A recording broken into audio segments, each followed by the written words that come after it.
Break me down, can nothing break me down, my level too high. Break me down, can nothing break me down. I said cause I'm becoming alone. If you feel like a roof without a roof, because I'm happy clap alone. If you feel like happiness is the truth, because I'm happy clap alone. If you know where life is, c'est bon. Bref, je suis très heureux de vous retrouver comme tous les jours d'ailleurs. C'est pourquoi j'ai chanté cette chanson Happy de Pharrell Williams. Be happy, be always happy, sois toujours heureux. Prends la vie du bon côté et sois toujours heureux. C'est d'ailleurs le sujet de ce jour. On va parler de bonheur. 6 choses simples à faire pour vivre toujours heureux. Vous êtes prêts? C'est parti!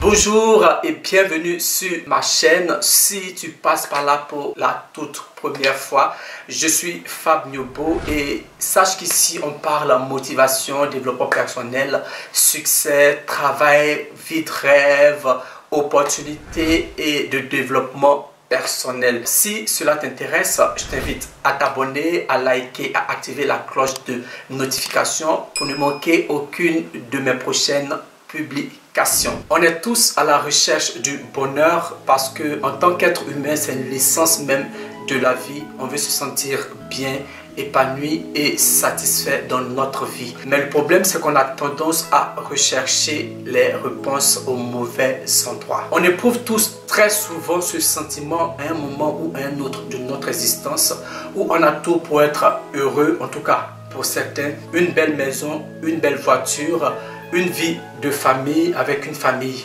unie, un travail stable, une santé de fer, le compagnon ou la compagne idéale. Pourtant, une insatisfaction persistante nous ronge l'esprit et on est convaincu qu'il nous manque quelque chose pour être totalement comblé. On s'est dit qu'on serait peut-être plus heureux si on apportait du changement à notre rythme de vie, si on avait ci ou ça. Mais la meilleure façon de réagir, c'est d'apprécier la vie qu'on a déjà à sa juste valeur. Comment faire pour prendre la vie du bon côté au lieu de passer ses journées à se plaindre de ce qu'on n'a pas? La toute première chose à faire pour vivre heureux, c'est d'arrêter de s'en faire des opinions des autres. Combien de fois est-ce qu'on peut se faire du souci juste pour ce que les autres pensent de nous? Il y a plein de personnes qui vivent une vie qui ne leur appartient pas juste à cause du regard des autres. Moi personnellement, j'ai grandi avec ce sentiment une bonne partie de ma vie. Je me disais, qu'est-ce qu'on va penser de moi si je dis ceci, si je fais cela, si je n'ai pas d'argent pour m'acheter telle chaussure, tel vêtement ou tel style de téléphone? Et puis un jour, je me suis dit, mais pourquoi me torturer l'esprit de la sorte? J'avais rien à prouver à qui que ce soit. Donc, quel que soit ce que tu feras, sache que tu ne pourras pas plaire à tout le monde. De la même façon que tout le monde ne te plaît pas, il faudra que tu acceptes que toi également, tu ne peux pas plaire à tout le monde. Donc, privilégie ton bonheur. Fais ce qui est bon pour toi. Fais ce qui te rend heureux. Et laisse les quand dira-t-on, laisse les et si et quoi, et concentre-toi uniquement sur ce qui te rend heureux. Deuxième chose à faire si tu veux vivre heureux, c'est d'apprendre à dire non. Ça aussi, c'est un point sur lequel je dois m'atteler à travailler. On a tendance à penser que dire non ou exprimer un refus, c'est s'exposer au jugement des autres. En disant non, on a peur de perdre l'approbation, voire l'amour des autres. Et il nous paraît plus simple d'accéder à leurs demandes au lieu d'exprimer nos réels sentiments ou nos opinions. Et donc, dire oui est un moyen de se faire aimer, de se rendre indispensable et de prouver notre valeur. Savoir dire non, c'est dépasser le conditionnement subi depuis notre plus tendre enfance. À l'école, à la maison, avec ses amis, tous les cercles dans lesquels vous avez évolué ont pu restreindre votre capacité à évoluer pour vous conformer aux attentes des autres. Taha Ben Jelloun a dit un jour, et je cite, « Un homme en colère est un homme qui n'a pas su dire non et éprouve en plus le remords de ne l'avoir pas fait. » Donc, savoir dire non, c'est apprendre à s'affirmer, c'est faire preuve de confiance en soi et se faire respecter. C'est aussi accepter de se prioriser par rapport aux desiderata de son entourage. Alors, dire oui à une demande que vous ne sentiez pas ou que vous pensiez non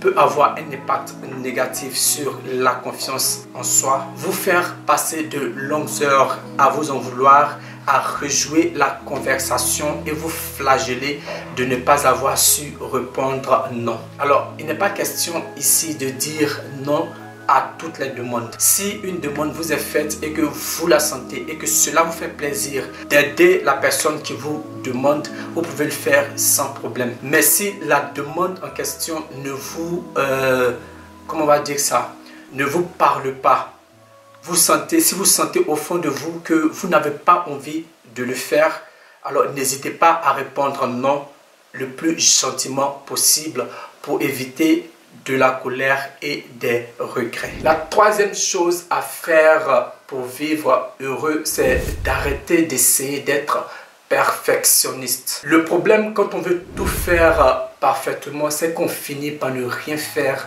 du tout. D'ailleurs, pour nous, en tant qu'être humain, est-ce qu'il est possible de faire des choses totalement parfaites? Je ne le pense pas. La recherche de la perfection nous ralentit dans notre travail et nous rend moins productifs. Et au final, on passe énormément de temps sur des choses qui ne sont pas nécessaires et le travail le plus important n'est pas totalement réalisé ou est tout simplement bâclé. Le perfectionniste s'impose des standards d'excellence difficiles à atteindre, voire même impossibles. Il doute constamment de lui-même et accepte mal ses limites et ses imperfections. Et sa valeur en tant que personne dépend de ses succès et de sa réussite.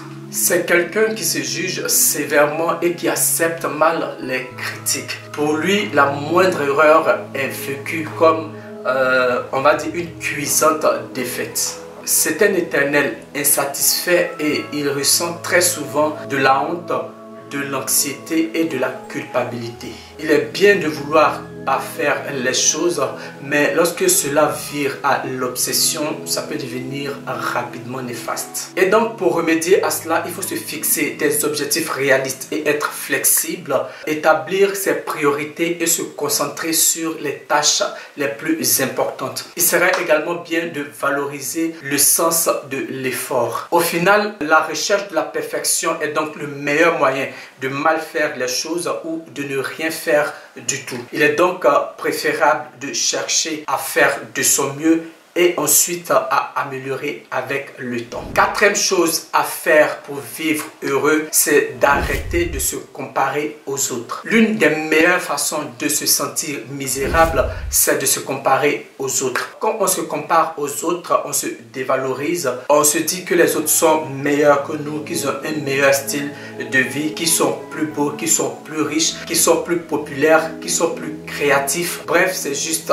infernal et on ne vit plus. Quand on se compare aux autres, on le fait très souvent injustement car on oppose leurs plus grandes qualités à nos plus grands défauts. On ne se concentre que sur leurs forces et on ignore complètement leurs faiblesses. On a souvent tendance à se concentrer que sur le côté positif des personnes que l'on admire. Aujourd'hui, les réseaux sociaux, Facebook, Instagram, TikTok, Twitter et compagnie sont le meilleur canal de la comparaison aux autres. Les gens ne postent que ce qu'ils veulent présenter. On oublie que nul n'est parfait et que l'image que l'on se fait des autres reflète rarement la réalité. Quand on se compare à des personnes qui sont entre guillemets mieux que nous, on nourrit les pires émotions comme la jalousie, l'envie, la rancœur et la souffrance gratuite. À l'inverse, quand on se compare à des personnes que l'on juge moins bien, cela peut alimenter notre ego. On peut même parfois rabaisser inconsciemment les autres pour se rassurer et se sentir plus fort. Il faut donc comprendre qu'il n'y a pas de personne mieux ou moins bien que nous, mais qu'il y a juste des personnes différentes qui ont des qualités et des parcours différents. Il faut alors se concentrer sur soi, sur sa propre vie, chercher à l'améliorer du mieux que possible sans toutefois être dans la comparaison. Cinquième chose à faire pour vivre heureux, c'est de vivre le moment présent. Le passé et le futur sont souvent chargés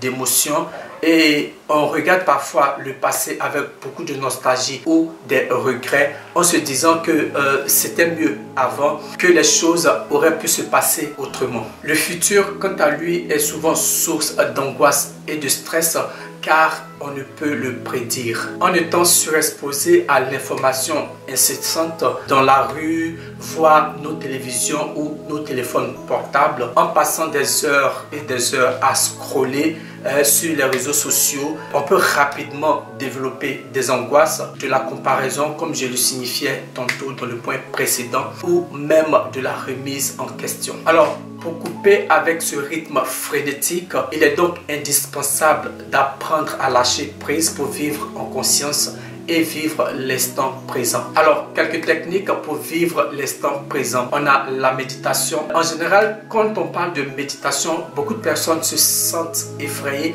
parce que pour elles, le terme méditation renvoie à la spiritualité et à toutes ces choses-là. Alors qu'en réalité, la méditation, c'est tout simplement un exercice physique cérébral qui a pour but de faire le vide dans son esprit, dans ses pensées, pour tout simplement se concentrer sur le moment présent. Elle tend à aller vers un état de pleine conscience qui est très bénéfique pour le cerveau. Tu peux la pratiquer seule ou choisir de faire une méditation guidée. Il y a plein d'applications qui existent dans ce sens-là, où tu peux même aller sur YouTube et taper juste méditation guidée et tu trouveras plein de méditations pour t'aider. En général, il est conseillé de la pratiquer le matin au réveil. Comme ça, tu as encore ton cerveau qui est tout frais.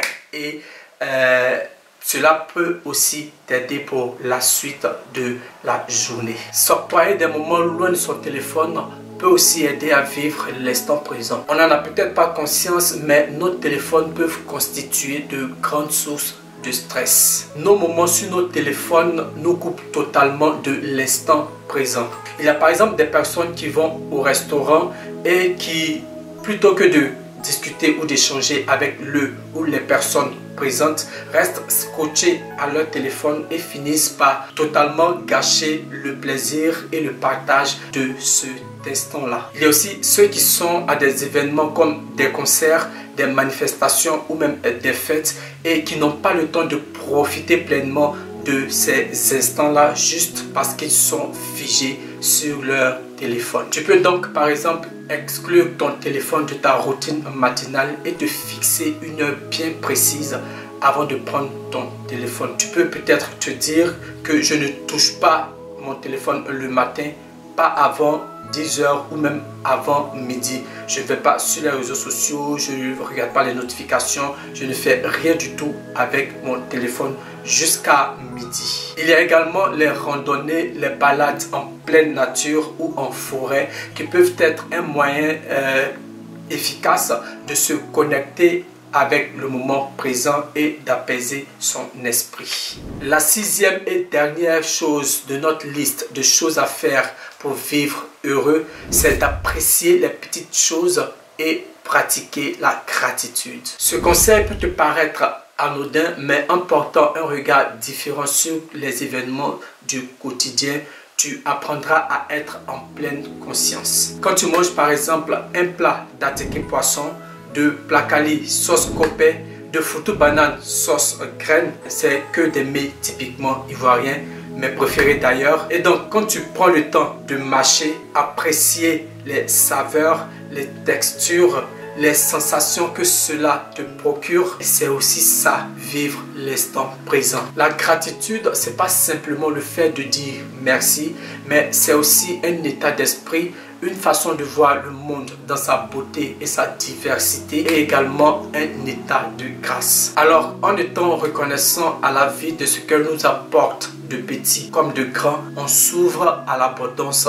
de la vie. Être positif et vivre heureux, c'est aussi une question d'attitude. Notre cerveau nous permet de mieux évaluer les événements et nous fournit généralement les outils pour tirer parti de toutes les situations. Alors, il faut comprendre que le bonheur est un choix.